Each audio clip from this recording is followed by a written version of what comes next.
Como hijo de un ingeniero civil, puedo afirmar con toda seguridad y de primera mano que las décadas de los 70s y 80s fueron las mejores de la ingeniería civil en Honduras.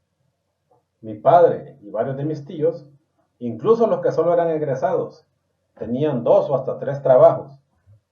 En ese entonces no se exigía colegiación, ni siquiera título. Aún los estudiantes podían tener trabajo relacionado con ingeniería. Por ejemplo, de dibujante de planos, calculistas, chequeadores de obra. Incluso podían trabajar de topógrafos, ya que no había topógrafos profesionales muchos. Y los que había estaban permanentes en carreteras. En ese entonces era común para un ingeniero, aún sin título, mucho menos colegiado, tener salarios de 3.000 a 4.000 lempiras, que en aquel entonces representaban 1.500 a 2.000 dólares de la época. Pero, ¿qué era mejor? ¿Por qué era mejor en aquel entonces? ¿Será que los ingenieros eran mejores en esa época? No, no lo eran. ¿Había más construcciones en Honduras? Tampoco. La inversión y la infraestructura estaba apenas en desarrollo. Había sí obras monumentales en parte. Era época de grandes urbanizaciones, de grandes represas y apertura de nuevas carreteras. Pero eran construcciones focalizadas, no es que esto aplicaba a todo el país. ¿Será que la corrupción era menor en ese entonces? Desde luego que no. Entonces, ¿qué es lo que estaba mejor? La economía estaba mejor. El país, aunque era pobre, tenía capacidad de invertir y lo hacía. Apenas había construcción privada, entre comillas, entendiendo que no es inversión privada ya que depende de contratos del Estado. Era el tiempo de las grandes urbanizaciones estatales. El Estado construía miles y miles de viviendas construidas directamente por el Estado y con trabajo desde luego para muchos profesionales. Pero lo más importante, no había sobreoferta. Había unos 500 ingenieros colegiados y quizá unos 800 egresados sin título. ¿Qué pasó entonces? La caída comenzó a mediados de los años 90. La economía se desplomó por completo. Aumentó mucho la delincuencia y hubo también un deterioro social grande. En materia de ingeniería, pues sucedieron algunos eventos decisivos.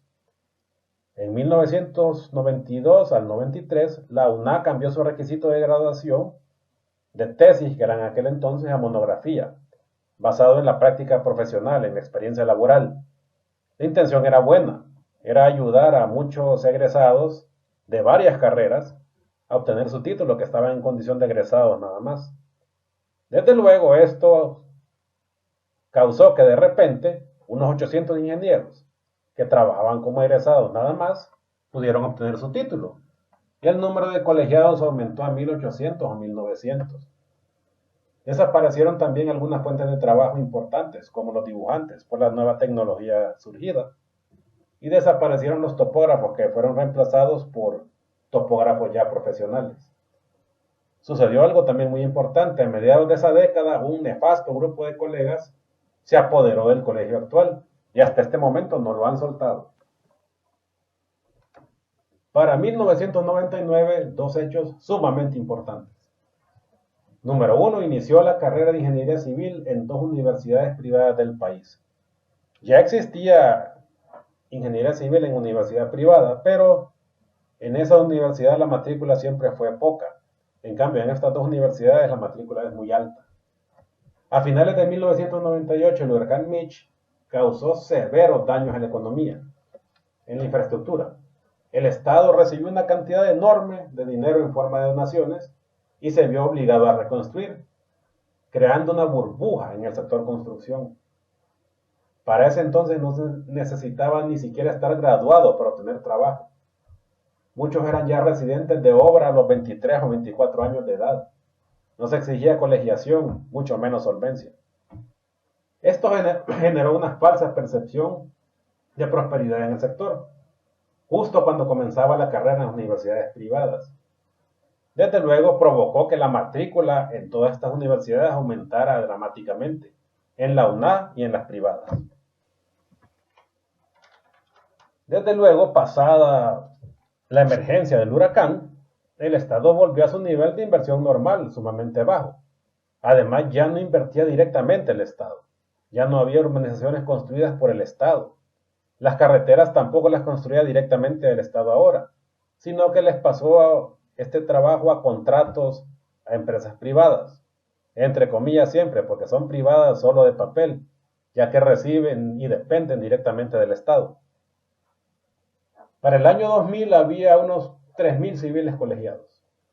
En ese punto la economía, aunque en recesión, podría haber sostenido esa cantidad. Pero el colegio profesional, en lugar de tratar de hacer algo para contener ese número allí, viendo que había una gran ganancia con tantos nuevos colegas, no tomó ninguna medida. Así fue que de repente comenzaron a graduarse las primeras generaciones de las universidades privadas y la cantidad de civiles subió en otros 500 o 800 de un solo. Hubo otros factores que influyeron de manera secundaria. Muchas constructoras por el huracán crecieron de forma desmedida y comenzaron a acaparar todas las obras que podían. De manera que aunque había construcciones, todas estas estaban acaparadas en un pequeñito grupo de empresas. Sucedió también que al mercado comenzaron a llegar compañías centroamericanas con un estilo de construcción deficiente, cuestionable, pero que construyen muy rápido. Y eso gusta aquí. Y eso quitó mucho del mercado local para los colegas nacionales. Sin embargo, hubo algunos hechos favorables. En las buenas épocas de los 70 y los 80, en cada construcción había un residente y un supervisor, nada más. Esas dos personas dirigían todo. Si la obra era muy grande, quizá había un par de asistentes, pero no mucho más que eso. Entonces el FIS inició una buena costumbre, exigir para las obras que ellos coordinaban la contratación obligatoria de un ingeniero residente, un ingeniero control de calidad y un ingeniero de seguridad, todos ellos desde luego ingenieros civiles. Posteriormente el gremio tuvimos la torpeza de perder al ingeniero de seguridad, que ahora es acaparado por los ingenieros industriales. Pero para aquel tiempo fue algo muy valioso, ya que en una obra mediana, donde solo habían antes 2 ingenieros, ahora había 5 o 6, y muchos comenzaron su carrera en esos puestos. Cabe destacar que para ese entonces, aunque se exigía colegiación, no se insistía mucho en la solvencia. Se podía trabajar sin persecución. Tampoco se exigía ningún tipo de especialización o maestría. Ingeniero era ingeniero, y solo con su título bastaba para poder participar en cualquier tipo de obra. Con estas divisiones en las actividades se pudo dar trabajo a un número mayor de personas y hubo un respiro. Ahora bien, una vez comenzaron a graduarse tal cantidad de civiles, la economía en recesión, que solo puede sostener 2.500 o 3.000, se vio superada. Por este mismo problema de la economía, los veteranos no podían retirarse, ni los nuevos encontrar trabajos dignos para entrar, salvo algunas excepciones desde luego. No vamos a decir que todos los colegas sufrieron este problema, a algunos les fue muy bien, pero la mayoría pasó por este proceso. No hay una estadística real, pero porque ni eso se maneja en el gremio, el número de colegas que estamos en actividad. Pero al conocer a practicantes en diversas obras a lo largo del tiempo, hemos podido llegar a la conclusión que para 2005 había unos 5.000 colegiados, para 2010 unos 6.500, 8.000 para 2015 y en 2020 eran alrededor de 9.500. Es de suponer que para esta fecha, 2023, la barrera de los 10.000 ha de haber sido ya superada. ¿Y qué ha hecho el colegio actual para frenar esta avalancha? Absolutamente nada. Con un crecimiento de 1.500 profesionales cada 5 años, para 2025 habría unos 11.500. Con una tasa de decesos de 50 personas por año, para 2030 podría haber unos 14.000 colegas. Fácil, sin problema. El asunto es por qué las personas siguen estudiando esta carrera si corren el peligro que nunca la vayan a ejercer. Sencillo, porque nadie les dice nada. El colegio no le dice nada a los estudiantes o a sus padres. ya que 1.500 nuevos colegiados son 12.5 millones de lempiras, aunque estas personas solo paguen la inscripción inicial y de ahí nunca más vuelvan a pagar. Algunos, poco reflexivos, alegan que 30.000 abogados y 15.000 médicos existen y no se quejan. Esta es una muy pobre comprensión de la realidad nacional. Los abogados, sí, es cierto, son muchos, pero la mayor parte de los puestos con el Estado está diseñado para abogados. El Estado está diseñado para los abogados. Están en todos lados y cada gobierno inventa nuevos puestos para ellos. ¿Hacen eso con los civiles? No. Habiendo 200.000 empleados públicos, es lógico que los abogados tengan una buena participación y mayor acceso a puestos con el Estado. Lo mismo los médicos, el Estado los contrata directamente. Y además, médicos, odontólogos, todo lo relacionado con el sector salud, siempre va a ser insuficiente por la demanda de los enfermos. Entendamos que la salud es un servicio básico, es algo de vida o muerte. En cambio, la construcción es un servicio secundario, que se da una vez en la vida, si acaso.